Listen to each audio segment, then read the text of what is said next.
வணக்கம் ஃப்ரெண்ட்ஸ். இன்றைக்கி காலம் காபடியை பற்றி நம்ம பார்க்க போகிறோம். நம்ம வீடியோவில் பொதுவாக காலம் பாக்ஸ் 7 அடி காங்க்ரீட் போட்டுன்னு மேலே லிண்டில் டைப் பண்ணின்னு அதுக்கு மேலே ரூஃபுக்கும் லிண்டிலுக்கும் சென்டரில் இருக்கிறது மீந்து இருக்கிறது காலம் காபடி. அது வந்து காங்க்ரீட் ஃபில்அப் பண்ணுவோம். இந்த இடத்துல ரொம்ப முக்கியமாக பார்க்க வேண்டியது, இந்த இடத்துல ஹை குவாலிட்டியில் காங்க்ரீட் போடணும். கீழே வந்து காலம் பாக்ஸ் எல்லாம் ஹை குவாலிட்டியில் போட்டுருப்போ மேலே வந்து இந்த இடத்துல கரெக்டாக போட்டுக்கிறது நல்லது. ஒவ்வொரு காலமுக்கும் ஒரு குறிப்பிட்ட லோடு எடுக்கிற அவ்வளோ கெப்பாசிட்டி நம்ம கொடுக்கணும். அதனால் இந்த இடத்துல ரொம்ப குவாலிட்டியாகவும் தரமாகவும் பார்க்கணும். க்யூரிங்கு இம்பார்ட்டண்ட்டாக க்யூரிங் பண்ணணும். நல்லா இந்த இடத்துல வந்து நம்ம க்யூரிங்கிறது சரியாக பண்ண மாட்டோம். ஏன்னா சுவர் கட்டிட்டு இந்த காங்க்ரீட் போட்டதுமே 2 நாள்லேயே சென்ட்ரிங் மூவ் பண்ணுவாங்க. அப்போ என்ன பண்ணுவோம், 2 நாள் க்யூரிங் பண்ணாமல் விட்ருவோம். அப்படியெல்லாம் இருக்கக்கூடாது. அவங்க சென்ட்ரிங் அடித்தாலும் நம்ம க்யூரிங்கிறது பண்ணின்னே இருக்கணும். இப்போ நெக்ஸ்ட் வந்து காங்க்ரீட் வந்து தரமாக போடணும். இந்த காங்க்ரீட் போடுறதுக்கு முன்னே எப்பவுமே சிமெண்ட் திளி ஆனால் சிமெண்ட் பால் ஊற்றிட்டு தான் அப்புறம் தான் காங்க்ரீட் பண்ணணும். அப்போ தான் கீழே வந்து ஜெயிண்ட் வந்து நல்லா பிடிச்சிருக்கும். நம்ம போடுற காங்க்ரீட்டு கீழே இருக்கிற காங்க்ரீட்டுக்கும் இதுக்கும் நல்லா க்ரிப்பாக பிடிச்சிக்கும். இந்த காங்க்ரீட்டோட குவாலிட்டி வந்து 1:1:3 போட்டுக்கலாம். அப்போ வந்து நல்லா ஸ்ட்ராங்காக இருக்கும்.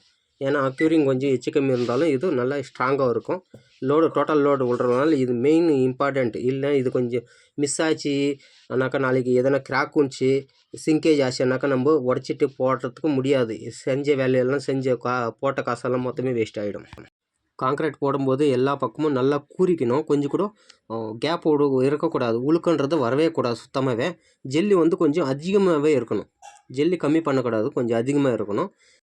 காலமானாவே நாங்கள் வைப்ரேட்டர் தான் அதிகமாக யூஸ் பண்ணுவோம். இந்த இடத்துல ஏன் யூஸ் பண்ணலைனாக்கா, இவங்க வந்து காபடி அடிச்சுக்கிறது பைண்டிங் ஒயரில் இஸ்து அடிச்சுப்பாங்க. அவங்க மீடியமாக அடிப்பாங்க எப்பவுமே. இந்த இடத்துல வைப்ரேட் விட்டோம்னா பலகை பிச்சுன்னு போகிறதுக்கு சான்சஸ் இருக்குது. அதனால் நாங்கள் என்ன பண்ணுறோம், குச்சி வச்சுன்னு நல்லா பில்லிங் பண்ணிக்கிறோம் எல்லா பக்கமும். பாருங்கள், ஒரே நாளில் ஒரு ஃப்ளோருக்கு மொத்தமாக மெட்டீரியல் ஷிஃப்ட் பண்ணுறது எப்படி, ஒரே நாளில் கட்டுமானம் பணியில் 25,000 ரூபாய் லாபம் எப்படி எடுக்கிறதுன்ற நெக்ஸ்ட் வீடியோ போட போகிறேன். ஒரு வீடு கட்டுறோம்னா எந்தெந்த இடத்துல என்னென்ன செய்யணுன்றது துல்லியமாக தெரிஞ்சு வச்சுக்கிறது ரொம்ப நல்லதுங்க. நம்ம விஎம்எல் மேஸ்திரி சேனலை சப்ஸ்கிரைப் பண்ணி வச்சுக்கினீங்கன்னா ஒவ்வொரு இடத்துலையும் ஒவ்வொரு துல்லியமான விஷயமெல்லாம் தெரிஞ்சு வச்சுக்கலாம்.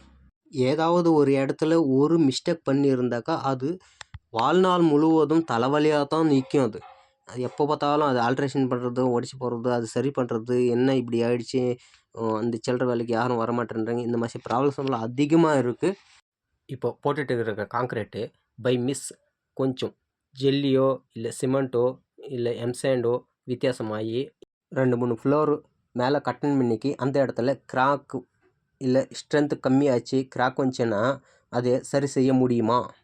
இது இந்த இடத்துல பார்க்க வேண்டியக்கூடிய விஷயம். அதனால்தான் ஒரு வேலை செய்கிறோம்னா அதை நல்லா குவாலிட்டியாகவும் செஞ்சுக்கணும். க்யூரிங் நல்லா பண்ணிக்கணும் இந்த இடத்துல. ஓகே, இதெல்லாம் ஒரு முறை செய்கிற வேலை ரொம்ப கவனமாக பார்த்துக்கிறது ரொம்ப நல்லது. இப்போ ஃபைனல் ஆகிடுச்சு. இதுக்கு மேலே என்ன பண்ணலாம், நம்ம ஜல்லிக்கல்லி வச்சு ரஃப்பாக இருக்கிற மாதிரி பார்த்துக்கணும். ஏன்னா ஃபைனல் அந்தமாரி நைஸாக இருக்கும். நெக்ஸ்ட் பீம் உட்காரும்போது அந்த இடத்துல பிடிச்சிக்கணும். ரஃப்பாக இருக்கிற மாதிரி பார்த்துக்கலாம். இந்த மாதிரி வீடியோலாம் போடணுன்னு ரொம்ப நாளாக ரொம்ப ஆசைங்க. எல்லோரும் தெரிஞ்சுக்கிட்டோம், 4 பேர் கற்றுக்கிட்டோம், மிஸ்டேக்கு பண்ணிக்காத நல்லா வீடு கட்டி சுகமாக இருக்கட்டும்ன்றது என்னுடைய ஆசை. அதனால தான் நான் ஒவ்வொரு வீடியோவும் போட்டுன்னு இருக்கிறேன். கம்பிக்கும் பாக்ஸுக்கும் 1 இன்ச்சு கேப் இருக்கிற மாதிரி ஆல்ரவுண்டு கவரிங் கொடுத்துக்கணும். இந்த இடத்துல செப்பரேட்டு காலமாக இருந்தாக்கா செவுர் லிங்க் ஆகாத செப்பரேட்டாக இருக்கும்போது நம்ம ஆல்ரவுண்டு என்ன செவுர் கட்டிக்கிறோமோ அந்த செவுருக்காக லெவல் டியூப்ன்றது லெவல் பார்த்துன்னு காங்க்ரீட் போடுறது நல்லது. நெக்ஸ்ட் வீடியோவில் மீட் பண்ணலாம். ஷேர் பண்ணுங்கள், சப்ஸ்கிரைப் பண்ணுங்கள், பெல் பட்டன் கிளிக் பண்ணிக்கோங்க. Thank you friends.